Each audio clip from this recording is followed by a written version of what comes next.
Care করে আমরা অবশ্যই বিজয় ছিনিয়ে আনবো, এবং সেই বিজয় হবে বাংলার জনগণের বিজয়। সেই বিজয় হবে ৩০ লক্ষ শহীদের রক্তস্নাত স্মৃতির প্রতি আমাদের ভালোবাসা, এবং সেই বিজয় হবে ২ লক্ষ ইজ্জত হারানো মা বোনের প্রতি আমাদের ভালোবাসা, এবং সেই বিজয় হবে আজকে যেখানে বিশ্ব দরবারে বাংলাদেশ মহিলা নারী ফুটবল দল, আমাদের মেয়েরা সম্মান অর্জন করে আনছে, তাদেরকে যখন অবমাননা করছে, তাদের সেই অবমাননার বিরুদ্ধে প্রতিবাদ করার বিজয়।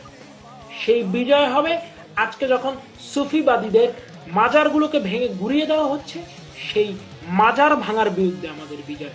আজকে সেই বিজয় হবে যখন হাজার হাজার শিক্ষককে মেরে তাদের শিক্ষা প্রতিষ্ঠানে রক্তাক্ত করে পদত্যাগে বাধ্য করা হয়েছে। এই ধরনের ঘৃণ্য অপচেষ্টার বিরুদ্ধে আমাদের বিজয়। আজকের এই বিজয় হবে এই দেশকে ধর্মান্ধ মৌলবাদী সাম্প্রদায়িক অপশক্তির একটি রাষ্ট্রে পরিণত করার যে ন্যাক্কারজনক ষড়যন্ত্র আমরা দেখতে পাচ্ছি, তা ব্যর্থ করার বিজয়। সবাই ভালো থাকবেন, সুস্থ থাকবেন। আলো আসছে, আলো অবশ্যম্ভাবী, বিজয় খুবই নিকটে।